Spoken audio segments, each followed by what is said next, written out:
Hello family, welcome back to my new blog. কেমন আছেন আপনারা সকলে? আশা করি ঠাকুরের আশীর্বাদে সকলে খুব ভালো আছেন। তো দেখুন, আজকের সকালে এই যে আমি বসিয়ে দিয়েছি আমাদের জন্য। এখন যেহেতু আমার হাজব্যান্ড বাড়ি নেই, সেই জন্য অফিসে রান্না বান্না নেই, তো আমাদের জন্য সকালে করছি। এই যে ডাল ছিল ফ্রিজে, ওটাই একটু গরম করে নিচ্ছি। আর এই যে পনিরের তরকারি ছিল, সেটাও গরম করছি। আর আমাদের দুজনের জন্য দুটো ডিম সিদ্ধ। আর এই যে মায়ের জন্য চাও বসিয়ে দিলাম, লিকার চা বসিয়ে দিয়েছি। আর এই যে সকালবেলায় দুধ দিয়ে গেছে, তাই দুধটাও গরম করে নিলাম।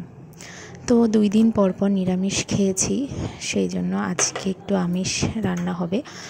সোম মঙ্গল নিরামিষ খাই। আজকে বুধবার দিনের ব্লগটাই আপনাদের সঙ্গে শেয়ার করছি। তো চলুন দেখতে থাকুন, আশা করি আপনাদের সকলের ভালো লাগবে। আর দেখার শুরুতেই একটা লাইক করে দেবেন। এই যে চা দিয়েছি বানিয়ে, জানলা দরজা সব খুলে বিছানাপত্র ঝাড় দিয়ে দিয়েছি। এবার মা খাবে হচ্ছে ডালিয়া, আর আমি ভাতই খাবো, ডাল তরকারি দিয়ে আর ডিম সিদ্ধ দিয়ে। মা ডিম সিদ্ধ দিয়ে ডালিয়াটা খাবে বললো, আর আমার ডালিয়া একদম ভালো লাগে না, সেই জন্য মাকে ডালিয়া বানিয়ে দিলাম। আর এই যে চিকেন নিয়ে এসেছিলাম আগের দিনই, তাই ওটা জলে ভিজিয়ে রেখেছি। ছেলে চলে এসছে রান্নাঘরেই গাড়ি নিয়ে রান্নাঘরে।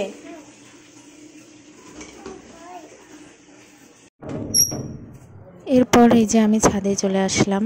রোদ উঠেছে, ভালোই রোদ উঠেছে, বৃষ্টি নেই আজকে 2 দিন ধরে। ঠাকুর ঘরটা এখন খুলে নিচ্ছি।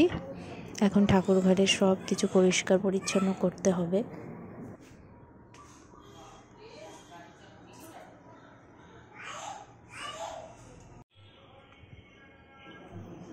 এই যে যেহেতু বৃহস্পতিবার আছে, তাই আগের দিনে আমি সব বাসনপত্র মেজে রাখি।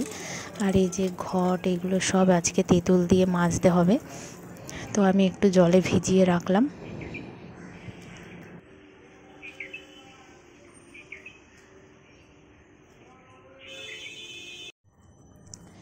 এই যে আমি সব কিছু এখন পরিষ্কার করে নেব, বাসনপত্রগুলো।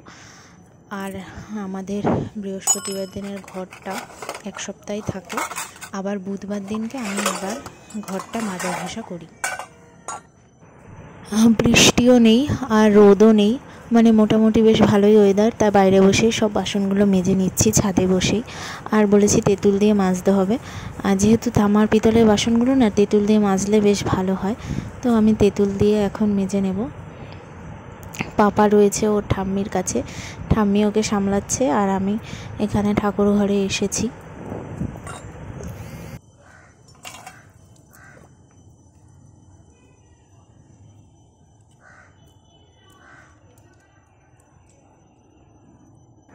এরপর নিচে এসে দেখি ছেলে জানলার সামনে দাঁড়িয়ে আছে।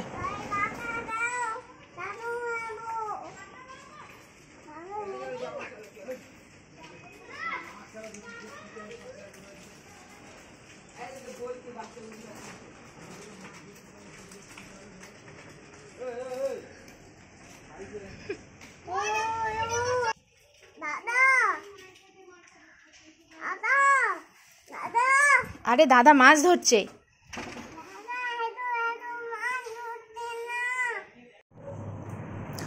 ছেলে যেহেতু দাঁড়িয়ে দাঁড়িয়ে সবার সাথে কথা বলছে রাস্তায়, তাই আমি ভাবলাম এখন জামা কাপড়গুলো ভাঁজ করে নিই।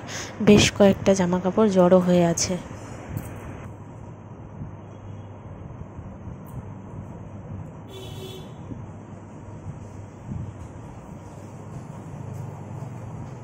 বাবাই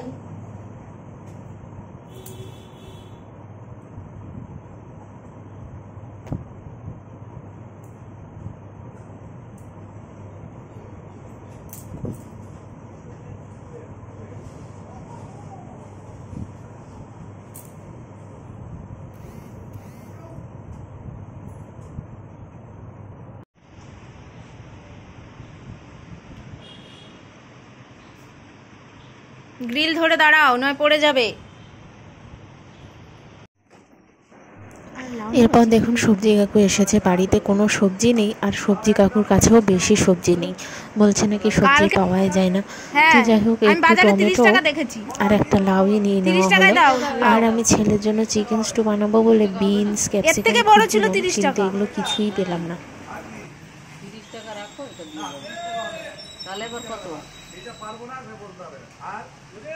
কত দেবো তাহলে সেটা বুঝে না না 40।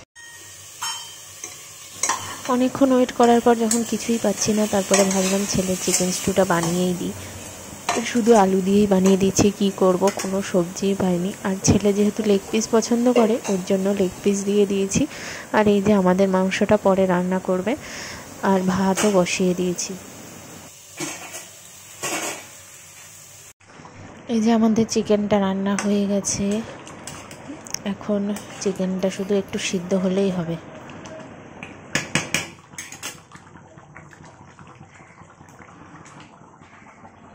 আর উচ্ছে আলু সিদ্ধ দিয়ে দিয়েছি, আর যেহেতু মাংস আছে তাই শসা আর পেঁয়াজ কেটে নেব। এরপর দেখুন খাওয়া দাওয়া হয়ে গেছে, এখন সন্ধ্যা থেকে আবার শুরু করলাম। আমি সন্ধ্যা দিয়ে দিলাম।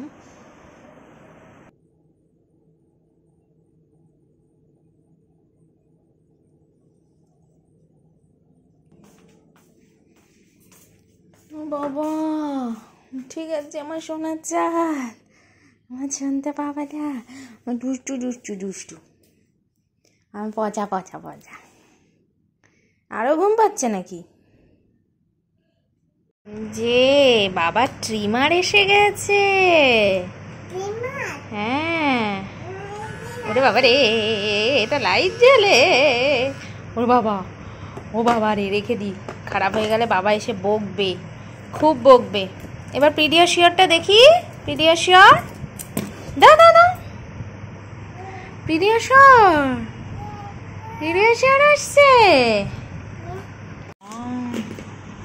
ঢুকিয়ে দাও ঢুকিয়ে দাও, তাহলে এই নোটটা ঢুকিয়ে দাও, এই নোটটা ঢুকিয়ে দাও। না হ্যাঁ পারবে, এই যে এইরকম করে নিয়ে এই, হ্যাঁ না না না, ঠেলো ঠেলো ঠেলো, এই তো